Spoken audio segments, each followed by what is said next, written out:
Welcome back to Tom's World Scale Model Series. In this episode, we complete the painting and weathering of our Tamiya Panzer 38t.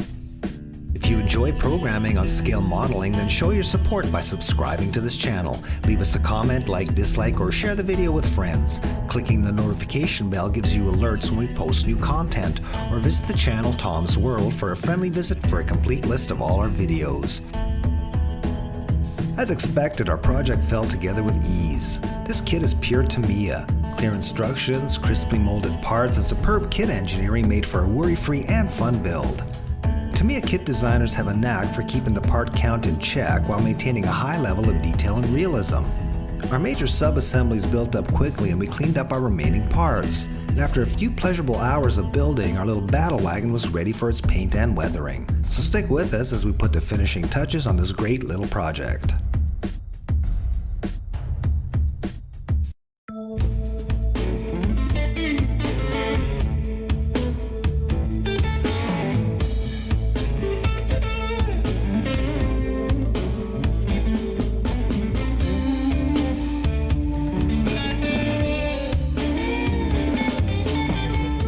Before we can embark on our painting and weathering, we have some last-minute building and preparation to do. I wanted to dent up the muffler, so I created some large pits in the plastic. I used a wood carving bit mounted in a hand drill to do this.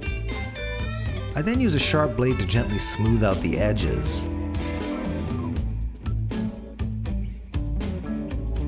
We then go in with fine steel wool to gently smooth and refine the edges of the dents. And here's the finished look. These mufflers are made from thin sheet steel and they're often mangled from battle damage as depicted in many period photos of tanks serving in the field. These bamboo shish kebab skewers make delicious kebabs and souvlakis, but they're also a handy and very inexpensive paint aid. I cut the skewers into manageable lengths, and the ends get carved down. I can then slip my road wheels onto the end. This makes spray painting much easier and quicker. I can get at all the surfaces in one pass, then the parts can be set safely aside to dry. I'll also get out my circle template, which I'll use as a mask to paint the hub gray after my flat black base coat. In those parts where we can't use our skewers, short sections of kit sprue tree come in handy. I'll cut a run of sprue tree and flatten one end with coarse sandpaper to create a flat spot. I can then attach the parts with a tiny dab of CA glue. Once dry, it's easy to break the part off the post. We can then poke our post-mounted parts onto cardboard or styrofoam. Our little forest keeps our parts organized and provides an easy way to store the parts through the painting and drying stages. I'll be posing the turret tank commander's hatch open, so I gave my turret interior a flat white acrylic coat using Tamiya XF2. Most of this area is hidden, but we want to avoid leaving any bare plastic, which may be visible on the finished model. The finish doesn't have to be perfect or weathered, but it has to be there. The kit features a tilting gun assembly mounting the barrel on a polycap, which permits elevating and depressing the gun. The assembly also mounts the mantle machine gun in a working ball mount. Although the mantlet assembly is built up with relatively few parts, on its face it looks great. And if we're careful with our glue application, the aiming periscope and its exterior visor elevate and depress with the gun.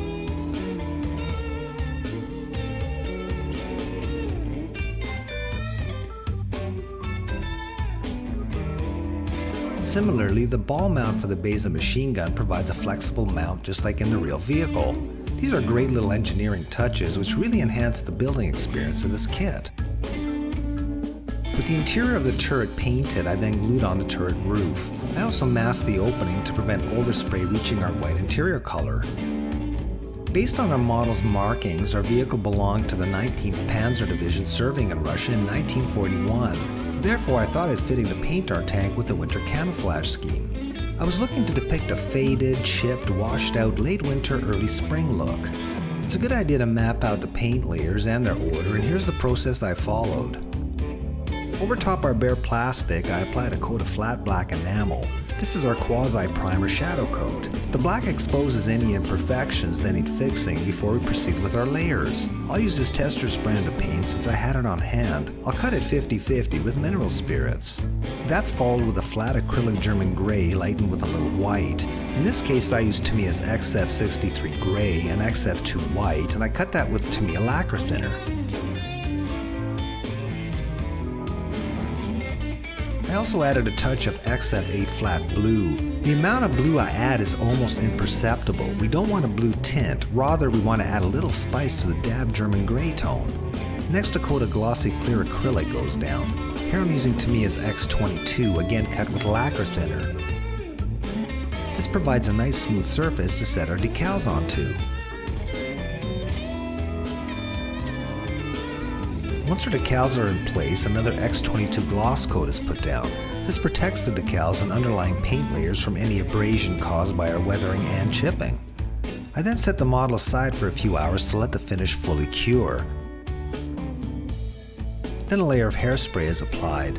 I use this run-of-the-mill inexpensive drugstore brand. It comes in spritzer form, so it's already decanted, and I can pour and spray it through my airbrush straight out of the bottle. Over the hairspray, I'll put down a light and irregular coating of flat acrylic white. In this case, I use Tamiya XF2. I'll cut the white with Tamiya X20 acrylic thinner and a little bit of water. I'll then chip this white layer. Over top the chipped white goes another gloss clear coat. This protects the chipped white layer and provides a smooth surface for our weathering layers. Then our weathering layers are applied. Then to finish, I'll use a tiny amount of flat clear acrylic cut with alcohol. I use this to knock down any localized shiny spots that look out of place. For this final coat, I'll use Tester's flat clear acrylic. Wherever possible, I apply paint and coatings with an airbrush. My airbrush rig is very simple. I use the Posh 3000R air compressor attached to a 3/4 gallon air tank. It's a single piston reciprocating compressor driven by an 8 horsepower electric motor, and it pushes up to 40 psi. It also has a water trap and adjustable regulator. I own a single airbrush, the Badger 150 Pro. I've had it for years and it's been a veteran of countless models. Despite the abuse it's taken over the years, it still lays down coats beautifully. Here's the model once the German gray and gloss coat have been put down. It seems like a lot of work just to get back to the original raw plastic color, but will be in keeping with one of the cardinal rules of model building, and that is, raw plastic should never show on our finished model. On vehicles with monochromatic paint schemes, I like to add a bit of color variety. In this case, I painted 2 of the wheels with Tamiya's XF9 Hull Red. Some of the components like the muffler I'll leave black for now. I'll overcoat it with rust-colored pigments later. One of the jerry cans get a layer of Tamiya XF51 acrylic khaki drab. I'll leave the pair of scoops a shiny black color. The pry bar got a subtle misting of track brown acrylic to give it a light rust patina. I mixed the track brown color using Tamiya XF10 red brown and XF1 flat black. The same color is applied to the tracks. The color is achieved by lightly overspraying the brown over the flat black base coat.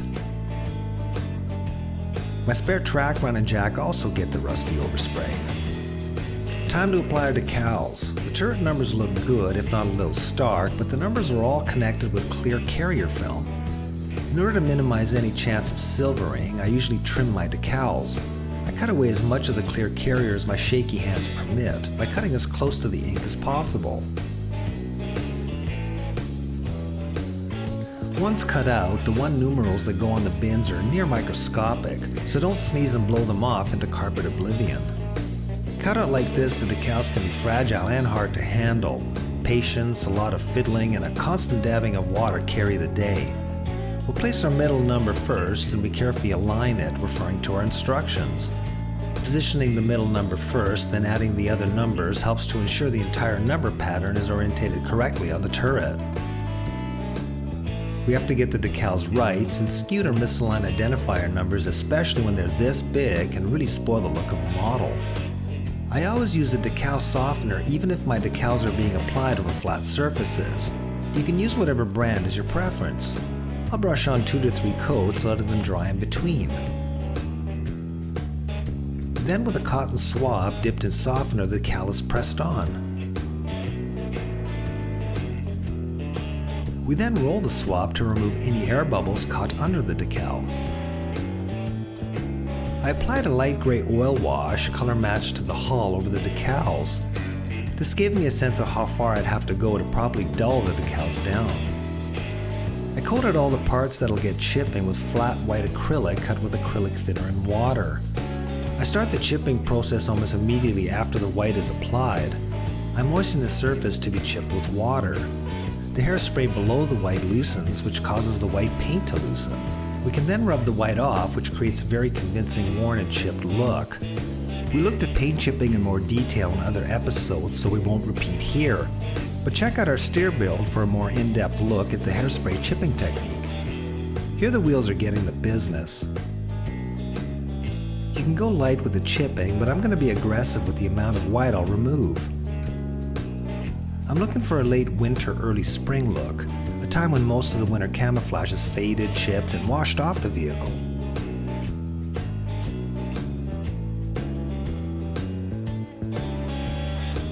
And here's the look of various parts of the model after chipping. I had never used the hairspray chipping technique on a white camouflage paint scheme. And since the technique is somewhat random, I was a little nervous as I had no idea how the finish would turn out. It looks pretty good, and the experiment turned out to be a great learning experience.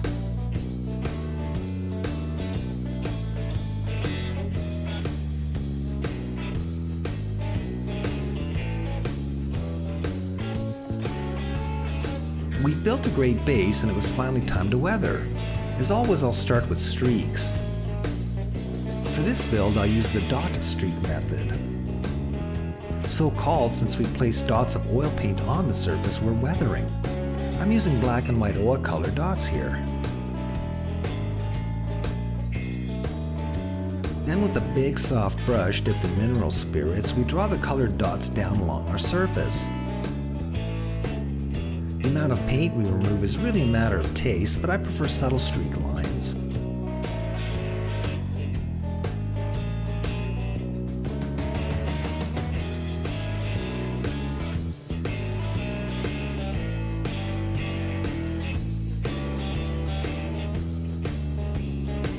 Dirt, dust, and grit collect on military vehicles in the field. Rain and other moisture causes this material to wash down and stain the sides of vehicles. This is what we're trying to replicate. The effect is subtle, but we've already made a rather flat finish come to life. It's a great base, but let's keep layering. Next comes a pin wash. Here are the oil colors we'll be using. And these are the tints as I mix them in my well palette. I used tones ranging from burnt umber to black. I also mixed a dark gray using just black and white. The final color was a dark black and white gray with a touch of blue. I love the burnt umber tones, but we don't want to overdo this color.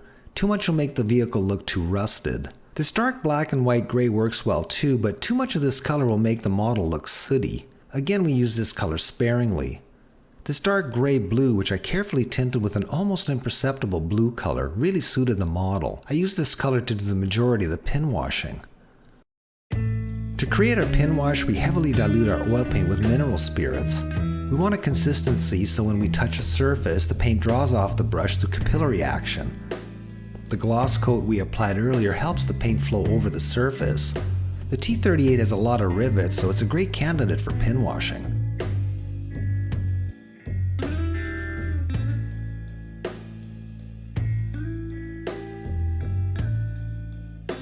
Once the paint is almost dry, we blend the edges using a gentle dabbing motion with a soft brush. We want to remove tide marks and blend the colored stain into the base color. And here's the finished look.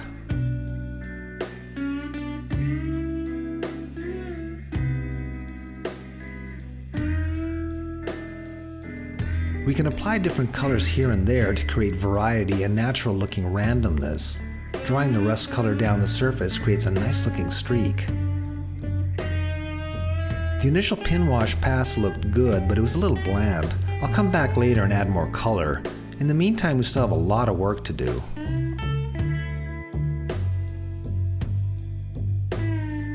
Time to weather the lower hull. We covered hull weathering in detail on past videos, so we'll give the process a quick once over here. But here are the pigment colors I'll be using.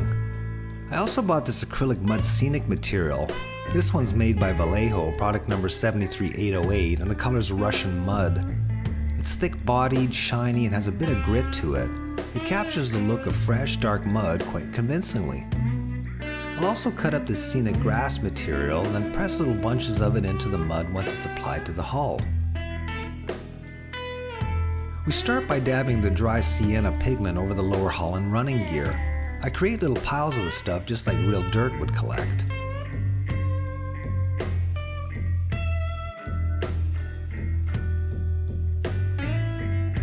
Next, I'll add a few sprinkles of the dark mud color. I tap the brush to deposit the pigment.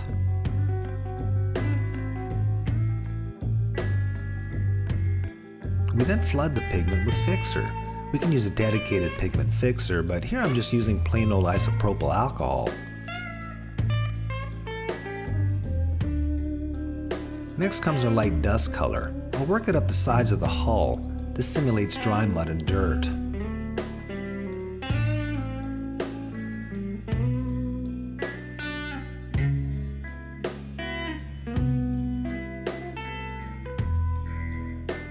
More alcohol is used to fix the light color.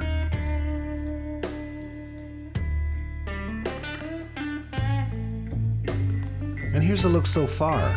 Most of the lower hull is hidden by the vehicle's large wheels, but neglecting to gum these areas up would be armor model building sacrilege.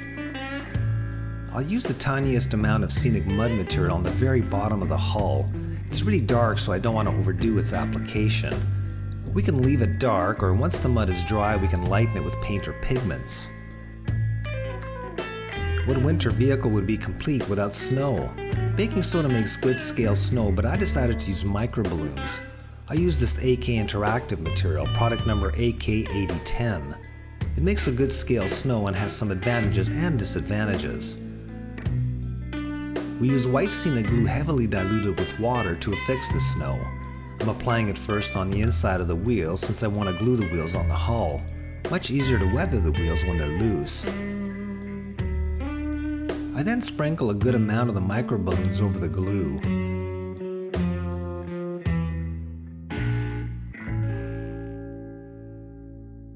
I then tap the excess off. We can leave the snow powdery like this or tap it down with a brush or finger to replicate snow that's been tamped down. The front of the wheels and lower hull also get a dusting of snow. I then glue the wheels onto the rocker arm axle assembly. Micro balloons are actually microscopic balls of glass. They replicate scale snow beautifully and the glass does not break down in liquid. But the balls can become airborne, so a fine particle dust mask or even respirator must be worn when working with microballs. The outside of our tracks get a good layer of packed snow.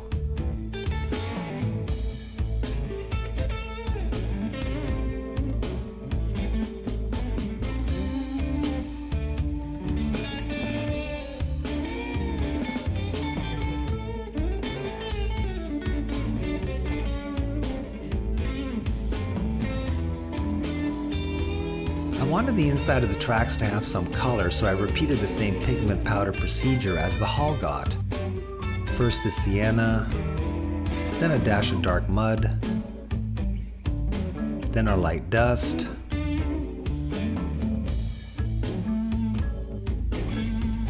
and finally fixer. Once the pigment's dry, I can install the tracks on the wheels. This is where the poly cap on the drive sprocket becomes crucial. We can glue all our wheels on, but our drive sprocket must rotate to help feed the track in. It would be impossible to install the track if the drive sprocket was glued and didn't rotate. I get the track positioned and press it hard against the drive sprocket so the teeth engage the tracks. We attach the tracks to the wheels with CA glue to ensure the track doesn't lift up.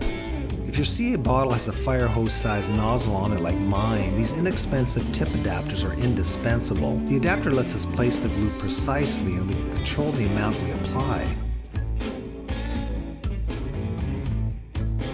I can now give the outside of the tracks a little snow.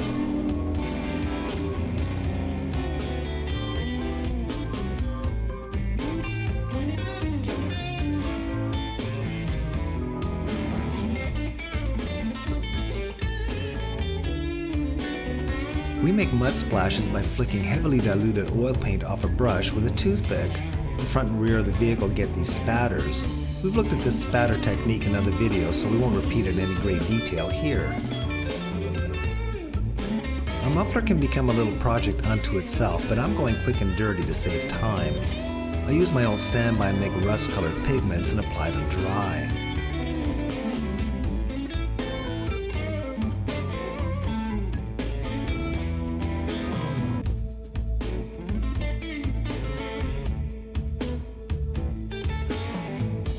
A little black oil paint is applied to the muffler pipe opening.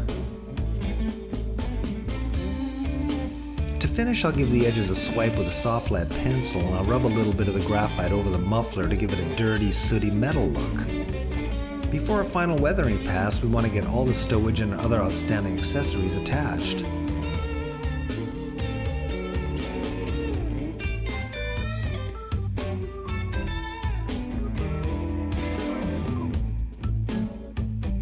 When attaching the bins, we notice this tiny detail. We can see the minute relief cut in the bin, which mates perfectly with the contours of the hull. The bins come this way right out of the box. This is an example of the attention to detail and the master joinery that Tamiya kit engineers design into these kits. It still needs a few touches, maybe a bit more color and snow here and there, and I have to knock down some obnoxiously shiny parts with a tiny amount of flat acrylic that I'll spray on. Then our little battle wagon will be ready for its glamour shots.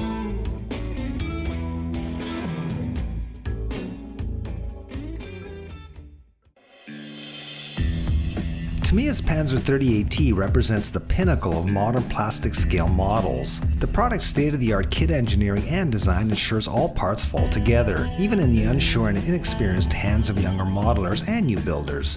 Carefully crafted joinery, crisply molded parts, expanded assemblies, photo etch parts, clear instructions, and slide molding are all hallmarks of these new generation Tamiya offerings. The result? An easy, satisfying, and fun build. Although I love the figure that came in the box, his uniform was wrong for our winter theme. I opted instead to depict some of his equipment. But likely the urge to install him will prove too strong, and in a future episode we'll get him painted up and sitting in his rightful place atop his turret. And that'll do it for this episode. Make sure to check back for more unboxings and builds coming up, or visit the channel for a library of all our scale model videos. In the meantime, keep your airbrushes clean, stay well, and all the best.